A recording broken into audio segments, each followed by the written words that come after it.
तहरीके इंसाफ को आज लाहौर में जलसे की मशरूत इजाजत मिल गई। जलसा मीनार पाकिस्तान पर नहीं, काहना में होगा।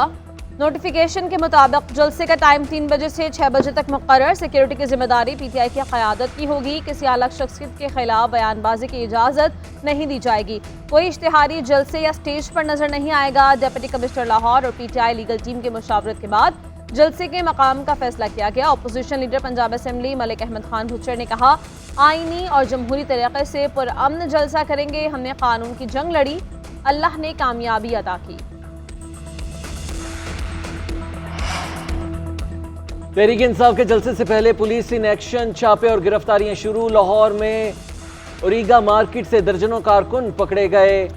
मुश्तिल अफराद का गिरफ्तारियों के खिलाफ एहतजाज। टायर्स को आग लगाकर सड़क को ब्लॉक कर दिया। पुलिस की गाड़ियों पर पथराव। लाहौर पुलिस का पीटीआई के 42 रहनुमा और कारकुनों की नजरबंदी का फैसला।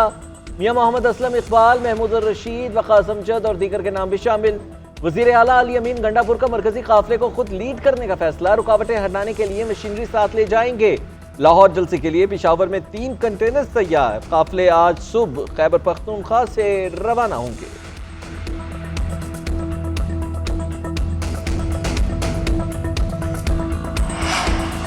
वज़ीर इत्तलाआत पंजाब असमा बुखारी ने तहरीक इंसाफ के लोगों की जानिब से रास्ते ब्लॉक करने की वीडियो शेयर कर दी। लिखा, तहरीक फसाद के गुंडों ने अभी से सड़कें बंद करके जलाओ घेराव शुरू कर दिया है। अब इन पर एक्शन होगा तो ये रोना शुरू कर देंगे। इनके नाम निहाद लीडर्स के पुरअमन रहने के भाषण सुने और ये इनका असल चेहरा है।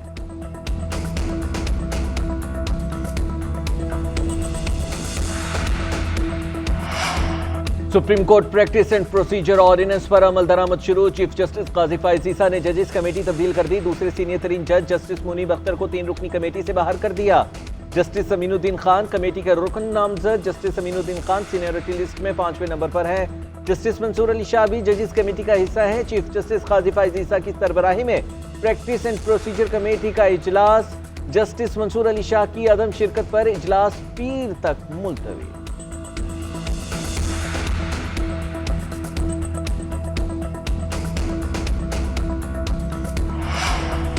पार्लियामेंट का कानून साजी का इख्तियार आइन में दी गई हुदूद के ताबे है। पार्लियामेंट और सूबाई असम्बलियों को आर्टिकल 142 कानून साजी को इख्तियार देता है। पार्लियामेंट ऐसी कानून साजी भी कर सकती है जिसका माजी से इत्तलाक होता हो। पार्लियामेंट के कानून साजी के इख्तियार पर सुप्रीम कोर्ट का अहम फैसला।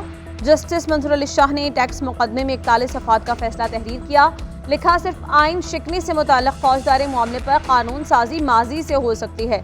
सिविल हुकूक को माजी से लागू करने का पार्लियामान और सूबाई असम्बलियों को इख्तियार नहीं। मुस्तकबिल में अगर कोई कानून बने तो उसका माजी के इक़दामात पर इत्तलाक कैसे मुमकिन है। कोई भी तरमीम दरअसल किसी न किसी अंदाज में कानून या किसी शक का खात्मा होती है। सिंध हाई कोर्ट का फैसला कलअदम। निजी कंपनीज की अपीलें जज़वी मंजूर। कौमी असम्बली में तहरीक इंसाफ की नुमाइंदगी खत्म। स्पीकर के खत के बाद असम्बली सेक्रेटेरिएट ने नई पार्टी पोजीशन जारी कर दी। तमाम 80 अरकान को सुन्नी इत्तेहाद काउंसिल का जाहिर किया गया। इससे कबल 39 अरकान को पीटीआई और 41 को आज़ाद जाहिर किया गया था। कौमी असम्बली में मुस्लिम लीग नून की 110, पीपल्स पार्टी की 69 और एमक्यूएम की 22 नशिस्तें हैं। काफली की 5, IPP की 4, मुस्लिम लीग ज़िया और BAP और नेशनल पार्टी की 1-1 सीट है। सुन्नी इत्तेहाद काउंसिल के 80, JUI के 8 अरकान शामिल हैं, जबकि इलेक्शन एक्ट पर अमल दरामद से 23 मखसूस सीटें नून लीग, PP और JUI को मिलेंगी।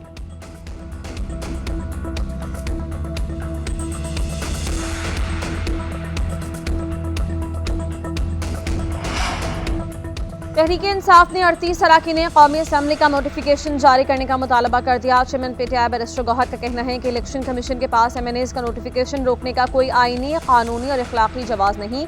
सुप्रीम कोर्ट ने 14 सितंबर को वाजे कर दिया था। सारा अबहम खत्म हो गया। सेनेटर शबली फराज ने कहा, हुकूमत मखसूस नशिस्तों की खैरात लेना चाहती है। पहले वो साबित करे कि खैरात की हकदार है। ये इलेक्शन अवाम ने तहरीक इंसाफ को दिया था।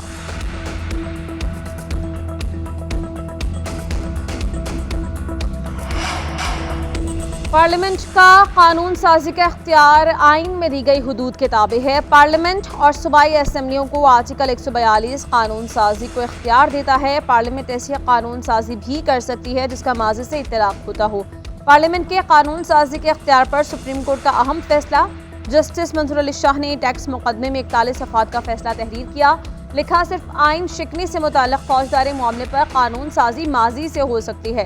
सिविल हुकूक को माजी से लागू करने का पार्लियामान और सूबाई असम्बलियों को इख्तियार नहीं। मुस्तकबिल में अगर कोई कानून बने तो उसका माजी के इक़दामात पर इत्तलाक कैसे मुमकिन है? कोई भी तरमीम दरअसल किसी न किसी अंदाज में कानून या किसी शिक का खात्मा होती है। सिंध हाई कोर्ट का फैसला कलअदम, निजी कंपनीज की अपीलें जज़वी मंजूर। मखसूस नशिस्तें हुकूमत और इत्तेहादियों को मिलेंगी या अपोजिशन को? इलेक्शन कमीशन का इजलास, कानूनी टीम की सुप्रीम कोर्ट की वजाहत, नए इलेक्शन एक्ट पर ब्रीफिंग, इजलास में स्पीकर के खतूत का जायजा, आइंदा के लाहे अमल पर गौर। पंजाब के बाद सिंध और खैबर पख्तूनख्वा असम्बलियों के स्पीकर के भी इलेक्शन कमीशन को खत। स्पीकर KP बाबर सलीम सवाती का सुप्रीम कोर्ट के फैसले पर अमल दरामद का मुतालबा। खत में लिखा कि फैसले पर अमल दरामद में गैर ज़रूरी ताखीर इंसाफ का कत्ल है। स्पीकर सिंध असम्बली उवैस कादिर शाह ने खत में लिखा कि सिंध असम्बली की खुद मुख्तारी को बरकरार रखते हुए फैसला किया जाए। पार्लिमानी निज़ाम की सालमियत और आज़ादी बरकरार रखना ज़रूरी है।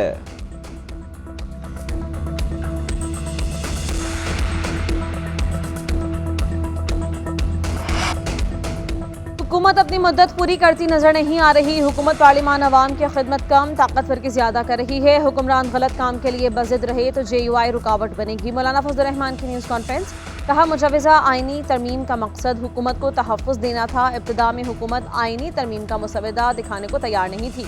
हुकूमत पार्लियामेंट से गलत कवानीन पास करवाना चाहती थी। पीपल्स पार्टी और JUI को दिए गए मुसवदे में फ़र्क था। हुकूमत के पास अक्सरियत ही नहीं थी। सारा दारोमदार हमारे मेंबरान पर किया जा रहा था। आईनी अदालत के क़याम में भी बदनीयती नजर आ रही है।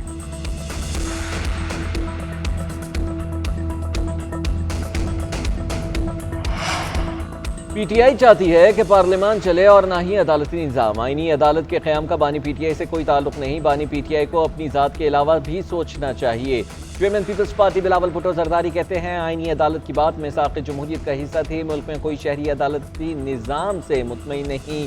इस्लाहात बहुत ज़रूरी हैं। ये काम बहुत पहले हो जाना चाहिए था। हम JUI के साथ आईनी तरमीम पर इत्तेफ़ाक़ राय की पूरी कोशिश करेंगे।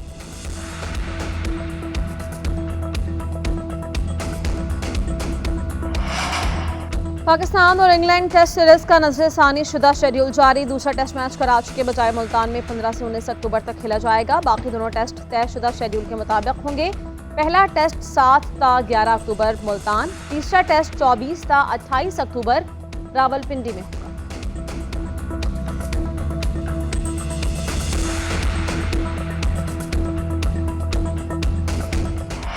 और जिंदगी और मौत के खेल में खिलाड़ी नंबर 456 की वापसी। Thriller drama series squid game के दूसरे सीजन का टीजर आ गया। 26 दिसंबर से नेटफ्लिक्स पर नशर की जाएगी।